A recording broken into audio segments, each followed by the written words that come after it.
We're live. Hey, welcome to Global Speakers Talk. My name is Jim Carbaugh, and I tell you what I want you to do right now is I would like you to I want you to imagine something here. Have you ever seen a bird preparing to leave its nest? And it's on the edge of that nest, and if you've ever watched a little bird do that, it's hesitating, it's there, and even though it's hesitating, it knows it's got that natural pull to get out. I mean, we have that, and the mother knows this, and the mother's encouraging. I mean, you think about this: the mother wants the bird to leave the nest, wants her to let go, and eventually the bird, for whatever reason, decides to take that leap. Now, just imagine that, takes that leap. And as they go down, all of a sudden the wind catches their wings and they're gone. But you have to imagine letting go of that nest created all kinds of feelings of fear and perhaps even for the mother, sorrow. But it is essential for us to grow and for us to transform. Like in our lives, we have to learn to let go. So what I need you to do today is I want to share some things with you, and I need you to imagine your life free of any burdens of the past, unencumbered by regrets, and it's truly aligned with what you feel your purpose is. As we explore the transformation powers of letting go, uh, let's understand that there's an art to this, and it's not easy. It's full of emotion.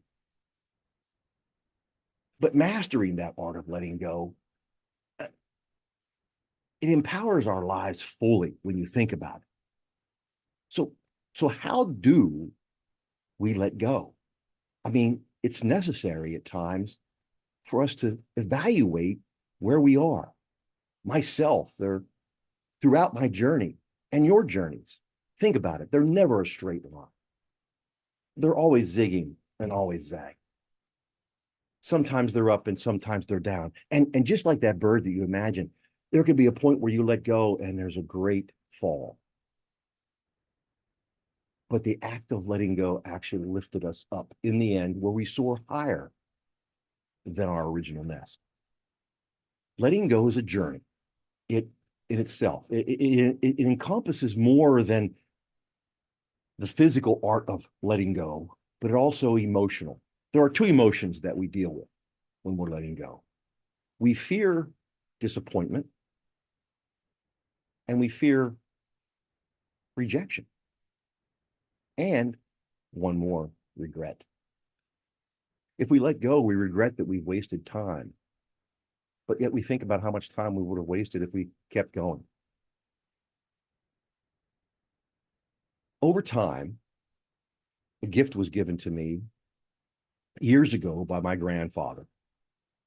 Not only did he teach me that learning through life was essential, but he taught me that there were three questions along with another question that if you ask yourself those questions every day, they will do what I say, put your compass pointing north. But one thing about this is it does cause us, the journey, for us to release what we're holding on to. We all know if we have a cup full of water, we can't get more water unless we empty it. So as we get filled up, we collect these things. We ultimately become hoarders.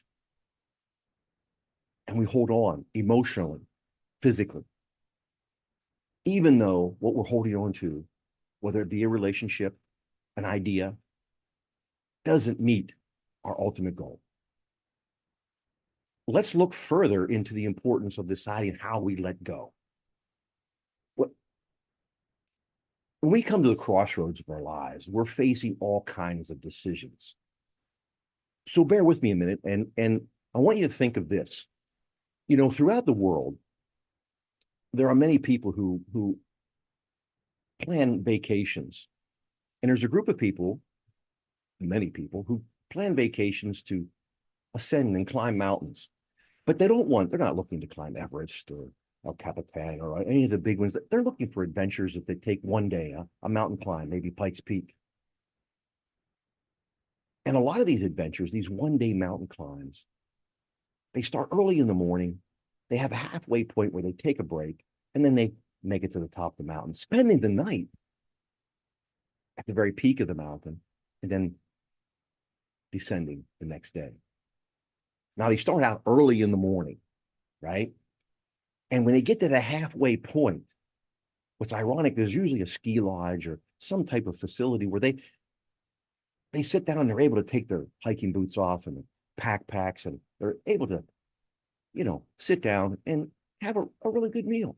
And there's a window there where they can see all the way down into the valley to where they had come to. And they can enjoy all the time with their friends. And now let's go. Most of these groups are anywhere from 10 to 20 people. But when an hour or so comes up, the guide shows up and he says, hey, it's time. It's time for us to pack up and get to the top of the mountain. This happens every year around the world.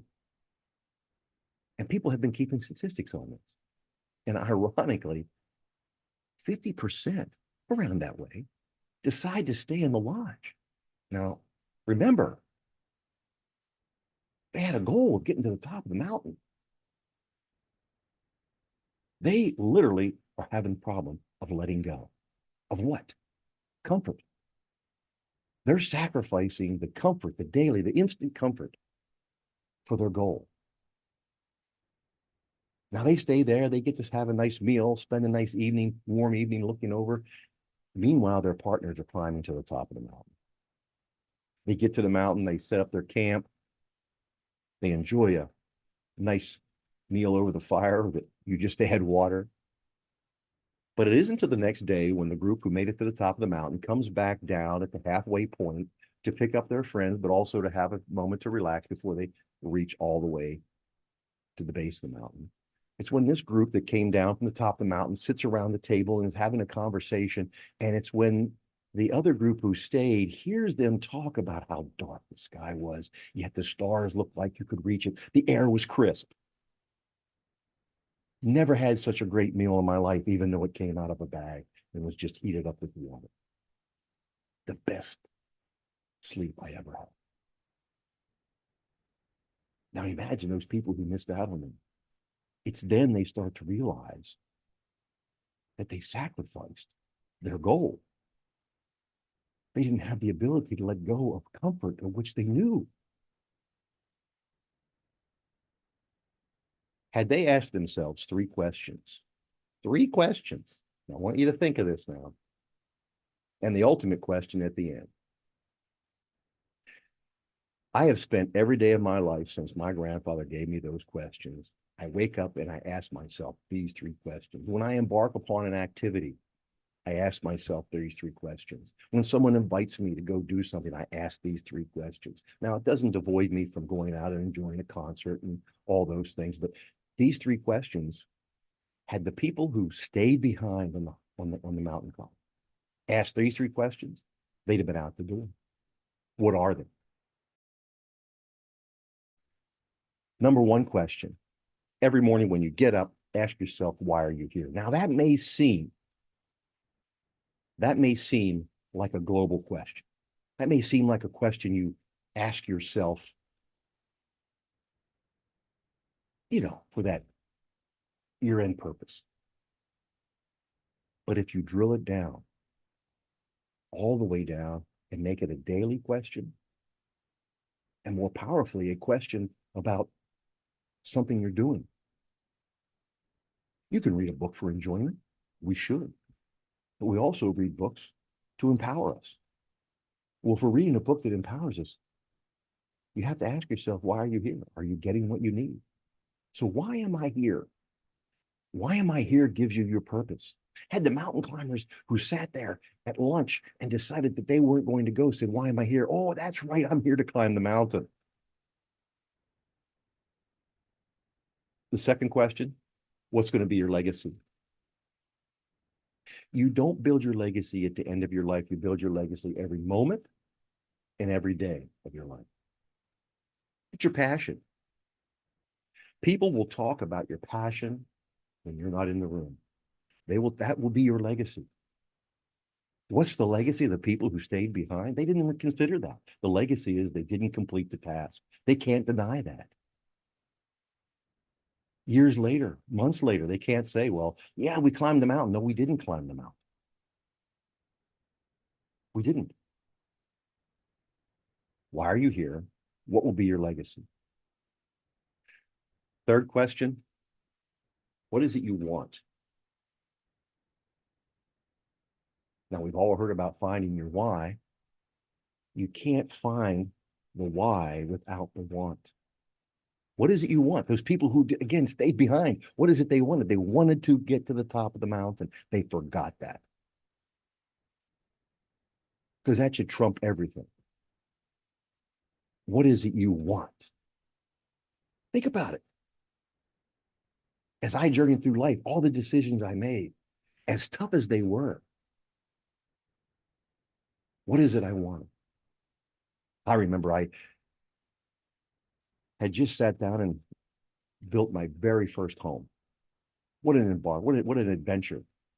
8 months, build a home. This is going to be my final home. And then the job offer came.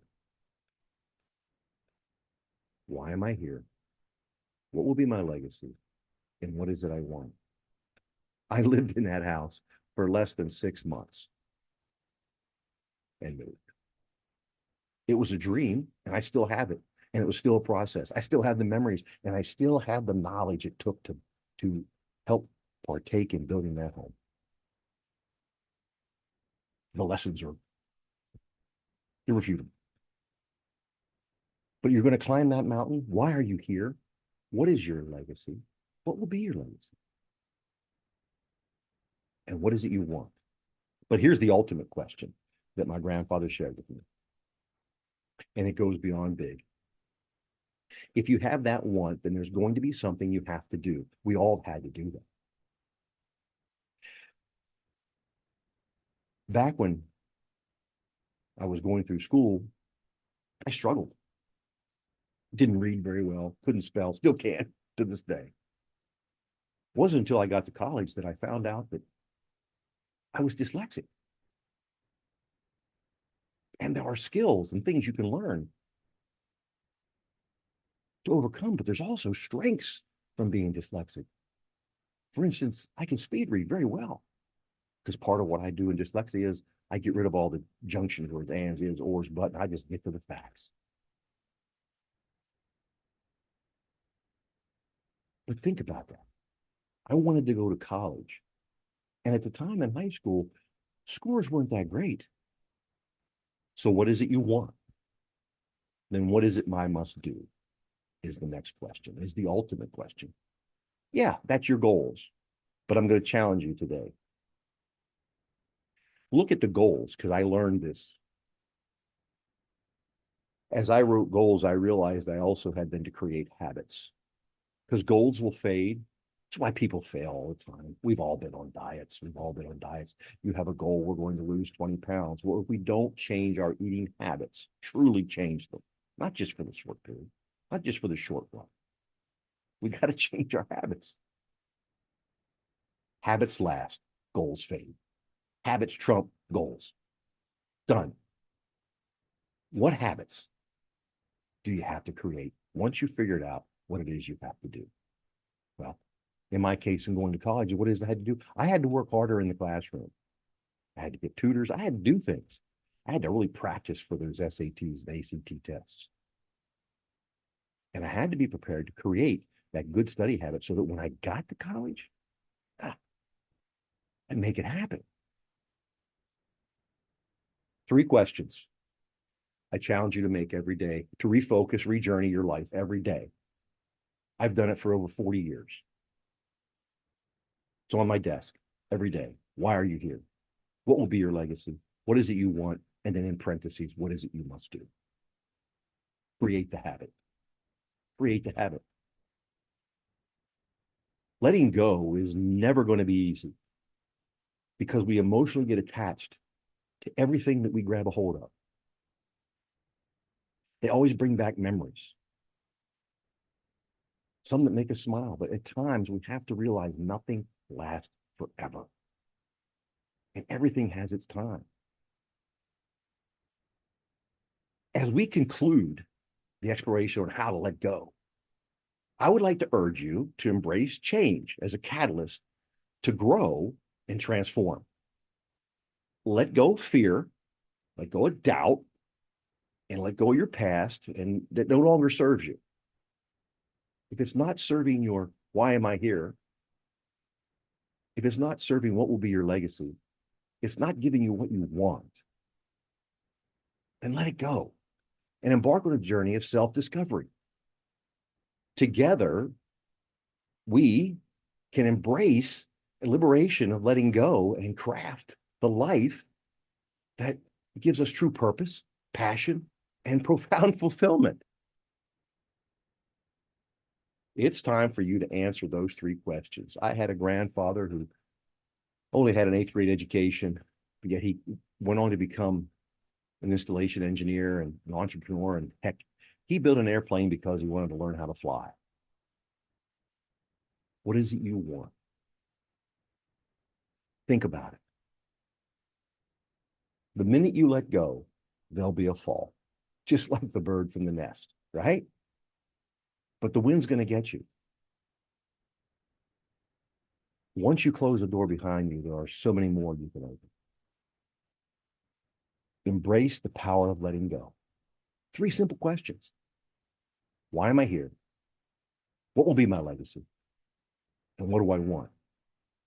In parentheses, what is it I have to do? I hope this has helped you. I know it helps me on a daily basis. My journey is never over, but it's always going to be complete because I ask myself those questions every day and many times throughout the day. Thanks for being here for Global Speakers Talk. It's a great opportunity, and I appreciate this. See you down the road, and remember, why are you here? What will be your legacy? And what is it you want? But most of all, what must you do? Create those